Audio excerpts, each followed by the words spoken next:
আসসালামু আলাইকুম। আজ আমি জামাত সম্পর্কে কিছু কথা বলার জন্য আপনাদের সামনে হাজির হয়েছি। জামাতে ইসলামী বাংলাদেশ, আমি জামাতে ইসলামী বলতে চাই না এই এই দলটাকে। আমি শুধু খালি জামাত বলতে চাই।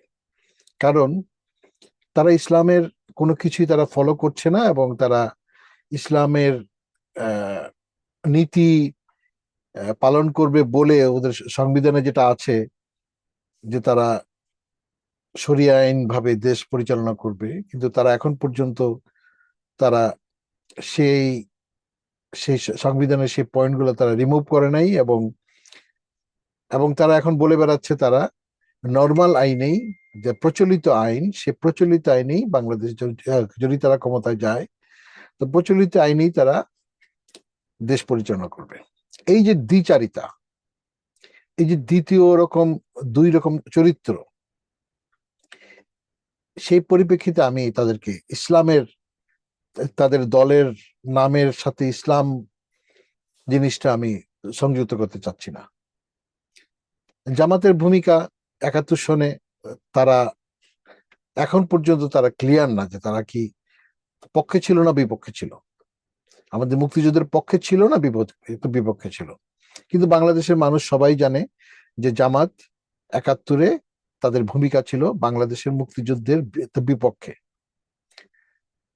তো যদি পক্ষে হইতো, তাহলে ওনাদের জামাতের আমির গোলাম আজম সাহেব দেশ স্বাধীনতার পরে পাকিস্তানে পালিয়ে যেতেন না। উনি পাকিস্তানে পালিয়ে গিয়েছিলেন কারণ উনি বাংলাদেশের স্বাধীনতার বিপক্ষে ছিলেন। ওনার দল জামাত বাংলাদেশের স্বাধীনতার বিপক্ষে ছিলেন। তার পরবর্তী পর্যায়ে দেখেন, এই যে পরাজিত যে শক্তি, পরাজিত যে দল, তারা সেই থেকেই নিয়েই বাংলাদেশকে আবার পাকিস্তানের কাছে ফিরিয়ে দেওয়ার জন্য ষড়যন্ত্র শুরু করেছে, সে প্রথম থেকেই। আসেন আমি একটা একটা করে আপনাদেরকে বলছি। আমাদের শহীদ প্রেসিডেন্ট জিয়াউর রহমান অনেকটা মানবিক কারণেই বলতে পারেন, এবং গণতান্ত্রিক উদারতা মনোভাব নিয়ে উনি জামাতকে বাংলাদেশে রাজনীতি করার সুযোগ করে দিয়েছিলেন, এবং গোলাম আজমকে উনি দেশে আসার সুযোগ করে দিয়েছিলেন এবং ওনার নাগরিকত্ব ফিরিয়ে দিয়েছিলেন। এটা ছিল ওনার উদারতা, মানবিকতা। কারণ জিয়াউর রহমান প্রতিহিংসা বিশ্বাসী ছিলেন না। উনি ছিলেন গণতান্ত্রিক প্রবর্তক, গণতন্ত্রের প্রবর্তক এবং গণতন্ত্রী মনা। তাই উনি অধ্যাপক গোলাম আজমকে উনি বাংলাদেশের নাগরিকত্ব ফিরিয়ে দিয়েছেন, এবং জামাতকে বাংলাদেশে রাজনীতি করার সুযোগ করে দিয়েছেন। সেই যে থেকে শুরু হয়েছে তাদের দ্বিচারিতা ত্রিচারিতা। যেমন ধরেন, প্রথম তারা এসে কোনো এককভাবে, কোনো আজ পর্যন্ত তা এককভাবে কোনো নির্বাচন করে নাই। তারা আওয়ামী লীগের সাথে মিশে রাজনীতি করেছে, আওয়ামী লীগের সাথে মিশে আন্দোলন করেছে তত্ত্বাবধায়ক সরকারের একটি ইস্যু নিয়ে। তারা তখন আওয়ামী লীগের সাথে ছিল, এবং আওয়ামী লীগের সাথেই তারা বিএনপির এগেনিস্টে তারা রাজনীতি করেছে, আন্দোলন করেছে। তারপর তারা বিএনপির সাথে এসে তারা বিএনপির সাথে আওয়ামী লীগের বিরুদ্ধে রাজনীতি করেছে। তারপরে এখন তারা সুযোগ পেয়েছে, তারা এককভাবে ক্ষমতায় গিয়ে আবার দেশটাকে তারা পাকিস্তানের কাছে ফিরিয়ে দিবে। এটা চরম সত্য কথা, আপনারা মানুন আর নাই মানুন। তারা যদি ক্ষমতা কোনোভাবেই ষড়যন্ত্র করে হোক, ইলেকশন ইঞ্জিনিয়ারিং করে হোক, আপনাদের ভোটের মাধ্যমে হোক, যেভাবে ক্ষমতা আসে না কেন, তারা এই দেশটাকে পাকিস্তানের কাছে ফিরিয়ে দিবে। এটা তাদের কমিটমেন্ট পাকিস্তানের কাছে। এই এই এই কমিটমেন্ট তারা দিয়েই কিন্তু বাংলাদেশের রাজনীতি তারা ফিরে আসছে। হ্যাঁ, বিএনপি তাদেরকে সুযোগ দিয়েছিল, এটা দিয়েছিল দেশের স্বার্থে, দেশের গণতন্ত্রের স্বার্থে, আমাদের বাংলাদেশের জনগণের স্বার্থে। তারা বিএনপি জামাতকে সুযোগ দিয়েছিল। তারপরে এখন বিএনপি বুঝতে পারছে যে আসলে এটা তাদের এটা একটা ভুল ছিল। যদিও তারা ভালো করার জন্য চেয়েছিল, কিন্তু তারা সে ভালোটা বিএনপির প্রতি তারা রাখে নাই। তারা এখন বিভিন্নভাবে বিএনপিকে চাঁদাবাজ বলছে, বিএনপিকে মানে অনেক রকম অপবাদ দিচ্ছে। বিএনপি গণতন্ত্রের জন্য সংগ্রাম করেছে, গণতন্ত্রের জন্য সংগ্রাম করে যাচ্ছে। গণতন্ত্রের জন্য সংগ্রাম করে শহীদ প্রেসিডেন্ট জিয়াউর রহমান আত্মাহুতি দিয়েছেন। গণতন্ত্রের জন্য সংগ্রাম করে বছরের পর বছর কারাগারে থেকে আমাদের গণতন্ত্রের মা বেগম খালেদা জিয়া ইহকাল ত্যাগ করেছেন। দুজনেই কোনো আপোষ করেননি। ওনারই উত্তরসূরি, ওনাদেরই উত্তরসূরি আমাদের বর্তমান বিএনপি চেয়ারপারসন জনাব তারেক রহমান। উনি দেশে এসেছেন সেই ওনাদেরই স্বপ্ন বাস্তবায়ন করার জন্য। গণতন্ত্রের বার্তা নিয়ে এসেছেন, গণতন্ত্র প্রতিষ্ঠা করতে এসেছেন, দেশটাকে একটি আদর্শ সুন্দর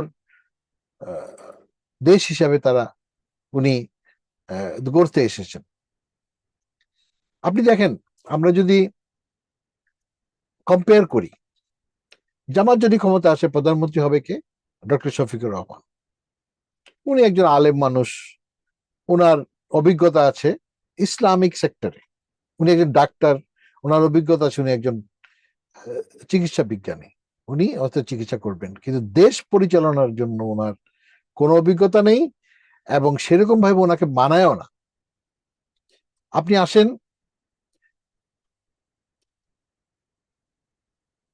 আপনি আসেন আমাদের বিএনপি চেয়ারপারসন তারেক রহমান, দেখেন কত স্মার্ট একজন ব্যক্তি, কথা, ওনার চলাফেরা, ওনার ড্রেস কোড, ওনার অ্যাটিচিউড, ওনার চিন্তা, ওনার বাংলাদেশকে নিয়ে ওনার প্ল্যান, উনি যে এই যে একটা একটা করে উনি প্ল্যান গুলো দেখাচ্ছেন, সত্যি এগুলা এগুলো আপনারা দেখেন উনি কি বলতে চাচ্ছেন, উনি ক্ষমতায় আসলে উনি কি করবেন, এই জিনিসগুলো আপনারা একটু দেখেন, পড়েন, বুঝেন। আর পাশাপাশি জামাতকেও দেখেন, ওনারা তো ওনাদের প্ল্যান সম্পর্কে আজ পর্যন্ত কোনো কিছু বলে নাই, এবং ওনারা শুধু খালি ওনারা লাল কার্ড দেখান, ওনারা বেকার দূর করে দিবেন, তারপরে ওনারা মহিলাদেরকে ঘরে বসায় দিবেন, 8 ঘন্টার জায়গায় ওনারা 5 ঘন্টা কাজ করাবেন, তো বাকি 3 ঘন্টা ওনারা ঘরে বসায় রাখবেন। ওনাদের কথা হলো যে সমাজ প্রতিষ্ঠা করার জন্য মহিলাদের কোনো দরকার নেই, তো মহিলারা ঘরে থাকবে, ওনারা রান্না বান্না করবে, বাচ্চা কাচ্চা লালন পালন করবে, কাপড় ধুবে, হ্যাঁ, ঘরটা পরিষ্কার করবে, ঘর গুছায় রাখবে, হ্যাঁ, তা স্বামী সেবা করবে, স্বামী সারাদিন রাজনীতি করে আসবে ঘরে, ওনাকে সেবা শুশ্রূষা করবে, ওনাকে এই করবে, এটি হচ্ছে ওনাদের প্ল্যান নারীদের প্রতি। আর আমাদের পাশাপাশি দেখেন আমাদের তারেক রহমানের প্ল্যান কি, নারীদেরকে কর্মক্ষম করে তোলা, ওনাদেরকে সম অধিকার দেওয়া, শুধু খালি নারীদের পক্ষে না, আমাদের আমাদের চেয়ারম্যান জনাব তারেক রহমান এই যে পাহাড়ি জনগোষ্ঠীকে পর্যন্ত সমতল জনগোষ্ঠীর সাথে উনি এক করে দেওয়ার জন্য উনি ঘোষণা দিয়েছেন গতকালকে চট্টগ্রামের জনসভায়, এবং চট্টগ্রামের ইয়ত ফোরামের যে যে কনফারেন্স হয়েছিল ওখানে উনি এটা আপনার ঘোষণা দিয়েছেন। চট্টগ্রাম বিশ্ববিদ্যালয়ের একজন চাকমা মেয়ের প্রশ্নের উত্তরে উনি এটা বলেছেন। উনি কাউকে হিন্দু, মুসলিম, বৌদ্ধ, খ্রিস্টান, উনি কাউকে সেপারেট করে দেখছেন না, ওনার প্ল্যানও নাই সেপারেট করে দেখা, সবাইকে একসাথে নিয়ে উনি দেশ গড়ার কাজে উনি একত্রিত হতে যাচ্ছেন। এটা বিএনপির ম্যানিফেস্টোরিতেও থাকবে, এটা গণতন্ত্র আছে, এবং আমাদের তারেক রহমান উনি বলেও বেড়াচ্ছেন। পাশাপাশি দেখেন জামাত মুখে বলছে, জনসভায় গিয়ে বড় বড় কথা বলছে, এটা করব এটা করব, ইসলাম একদম সেই উনি কোরআনের তেলাওয়াত করে উনি জনসভা শুরু করতেছেন, বক্তৃতা শুরু করতেছেন, ভালো কথা, ওনার ইসলামের প্রতি ওনার উনি একজন মুসলমান মানুষ হিসেবে উনি এটা করতেই পারেন, আমাদের কোনো আপত্তি নাই। এবং আমরাও ইসলামের প্রতি আমাদের দুর্বলতা আছে, যেহেতু আমরা মুসলমান। কিন্তু দেখেন ওনাদের যে কনস্টিটিউশন, ওনার যে গঠনতন্ত্র, ওখানে কিন্তু ইসলামের বিরুদ্ধে কোনো কথা নেই, সবকিছুই কিন্তু ইসলাম সম্মত। ওনারা দেশ পরিচালনা করবেন শরিয়া মোতাবেক, ওনারা ইসলামকে প্রতিষ্ঠিত করবেন। কেন ভাই ইসলামকে কেন আপনারা প্রতিষ্ঠিত করবেন না? ইসলাম তো এমনিই প্রতিষ্ঠিত ভাই। ইসলাম, বাংলাদেশে 80% মানুষ মুসলমান, 20% মানুষ অন্যান্য ধর্মে আছেন। ওনারা তো আমাদের ভাই, ওনারাও তো বাংলাদেশি, ওনাদেরকে আমরা কি ফেলে দেব? ওনাদেরকে সাথে নিয়ে আমরা বাংলাদেশটা গড়ে তুলবো, এটা বলছেন আমাদের নেতা তারেক রহমান। উনি ধার্মিকভাবে কোনো বিভেদ সৃষ্টি করতে চাচ্ছেন না, নারী পুরুষের কোনো বিভেদ সৃষ্টি করতে চাচ্ছেন না, পাহাড়ি সমতল কোনো বিভেদ সৃষ্টি করতে চাচ্ছেন না। সবাইকে নিয়ে উনি একটাই স্লোগান দিয়েছেন, সবার আগে বাংলাদেশ। আমি মুসলমান, আমি হিন্দু, আমি খুব বৌদ্ধ, আমি খ্রিস্টান, আমি পাহাড়ি, ডাজন্ট ম্যাটার, আমি বাংলাদেশি। আমার সবার আগে হচ্ছে বাংলাদেশ। বাংলাদেশ যদি ভালো থাকে আমি ভালো থাকবো, বাংলাদেশ যদি অস্থির থাকে, আমি অস্থিরতার মধ্যে আমাকে জীবনযাপন করতে হবে। আর যদি বাংলাদেশ একটি উন্নত রাষ্ট্রের, পৃথিবীর মধ্যে উন্নত একটি রাষ্ট্রের শিয়রে উঠতে চায়, বাংলাদেশ, আমিও পৃথিবীর উন্নত রাষ্ট্রের মধ্যে আমি প্রতিষ্ঠিত হব।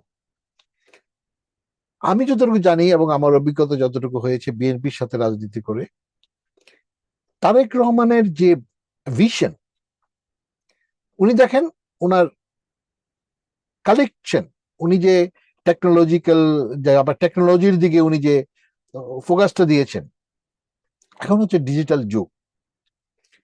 উনি ডিজিটালটাকেই ফোকাস করেছেন, টেকনোলজি, কারেন্ট টেকনোলজিকে উনি আপনার ফোকাস করেছেন। ওনার কিছু এক্সপার্ট উনি বিভিন্ন দেশ থেকে উনি কালেকশন করেছেন, সেটা আমি জানি, আমি বিভিন্নভাবে আমার সম্পৃক্ততা আছে। উনি বিভিন্ন দেশ থেকে উনি বিভিন্ন রকম এক্সপার্টকে উনি কালেকশন করেছেন।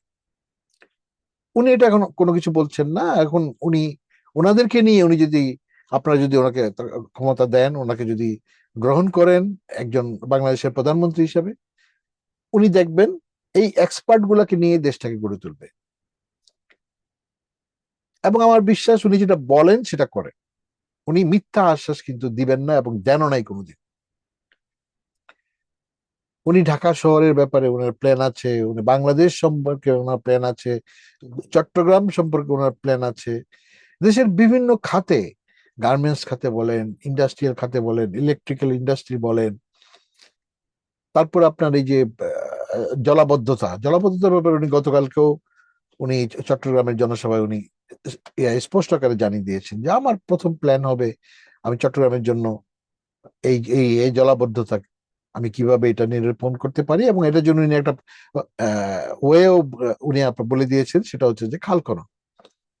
খাল নদী যদি আমাদের ভরাট না হয়ে যায়, আমরা যদি এটাকে ফ্রি করে দিই, তখন পানিটা ফ্রিলি ভাবে যেতে পারবে, জলাবদ্ধতা হবে না। এই যে আমরা এখানে আমেরিকাতে আমরা দেখি বৃষ্টি হলে উইদিন 5 মিনিটস পানি চলে যাচ্ছে, কারণ ওদের পানি নিষ্কাশন ব্যবস্থা এত সুন্দর করে রেখেছে। আপনি বিভিন্ন দেশে, আমি অনেক দেশে গিয়েছি এবং অনেক দেশে আমি দেখেছি পানি জমার কোনো উপায় নেই, যে বৃষ্টি আসছে পানি জমে আছে। একমাত্র আমাদের দেশে এটা হচ্ছে, কারণ আমাদের নিষ্কাশন ব্যবস্থা, পানি নিষ্কাশন ব্যবস্থাটা অত্যন্ত পুয়ার। এটাকে উনি বলেছেন, এটাকে উনি বিভিন্ন রকম টেকনোলজির মাধ্যমে, বিভিন্ন রকম খাল খননের মাধ্যমে উনি এটাকে সেরকম আমাদের এখানকার মতো অবস্থা করে দেবেন ইনশাল্লাহ। আমি আমি আমি এটাতে ওনার এই পয়েন্ট আমি বিশ্বাস করি।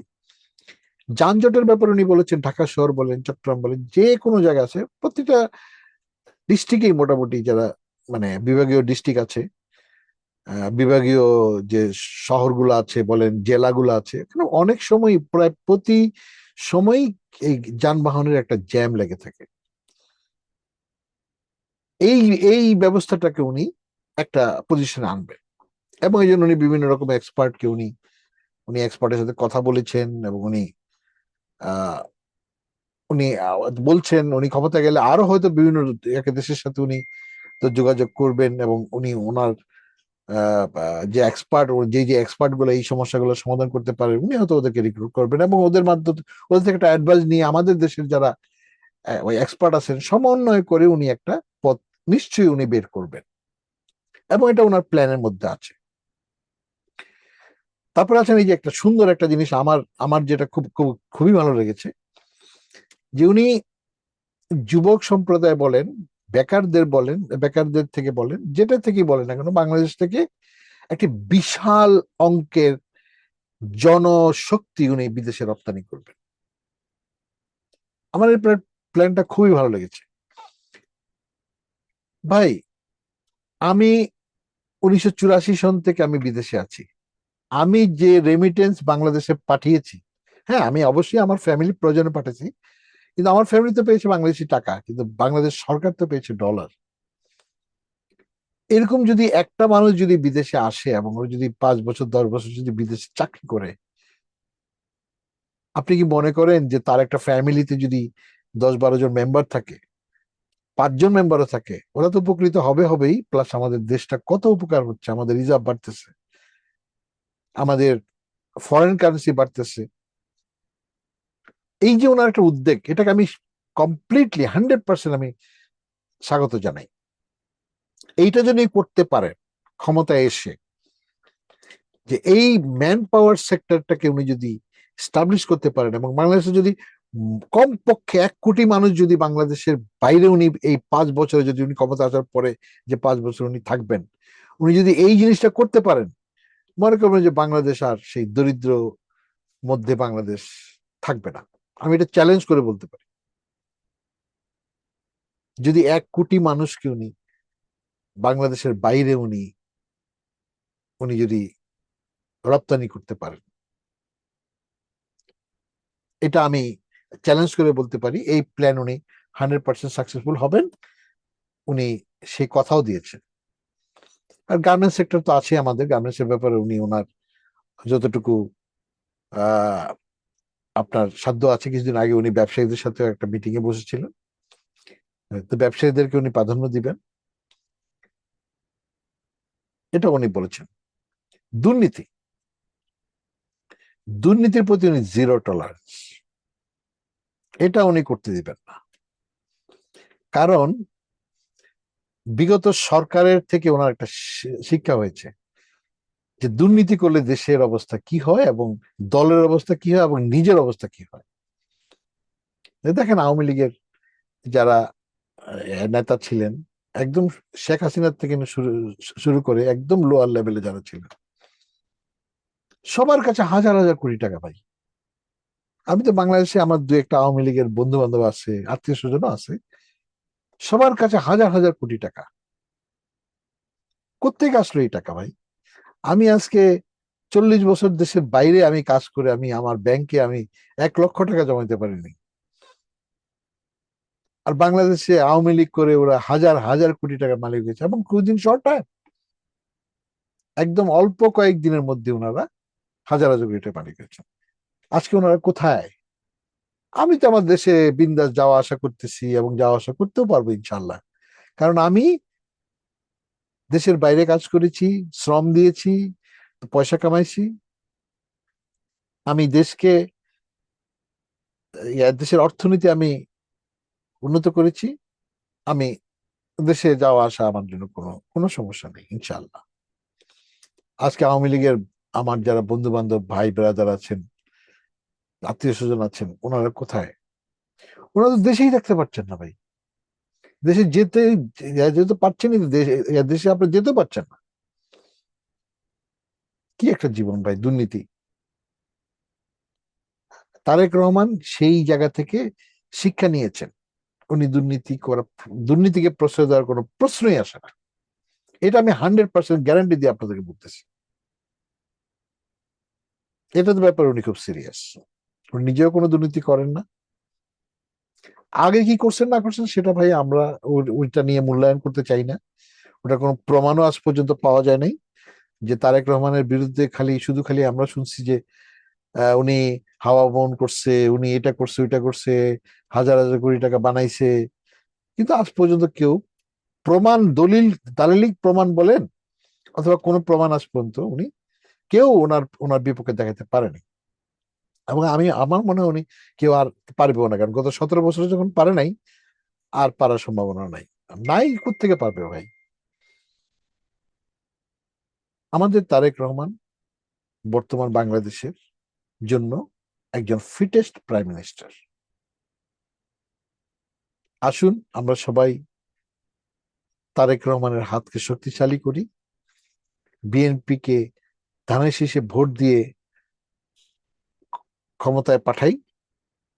ইনশাল্লাহ আমি আপনাদেরকে গ্যারান্টি দিয়ে বলছি, আমি থাকি আর না থেকে হয়তো যে কোনোদিন মরে যেতে পারি, আমি গ্যারান্টি দিয়ে বলছি দেশকে একটি উন্নতের উন্নয়নের উচ্চ শিরায়, উচ্চ স্থানে আমাদের তারেক রহমান নিয়ে যাবেন, এই গ্যারান্টি আমি আপনাদেরকে দিতে পারি। আসুন আমরা সবাই মিলে ধানের শীষে ভোট দেই এবং বিএনপি কে সরকার গঠনে সাহায্য করি। ধন্যবাদ সবাইকে। আবার একটি ভিডিও নিয়ে আসবো ইনশাআল্লাহ। 12 তারিখ, 12ই ফেব্রুয়ারি পর্যন্ত আমার ভিডিও ইনশাআল্লাহ চলতে থাকবে। আল্লাহ হাফেজ, আসসালামু আলাইকুম, সবাই ভালো থাকবেন।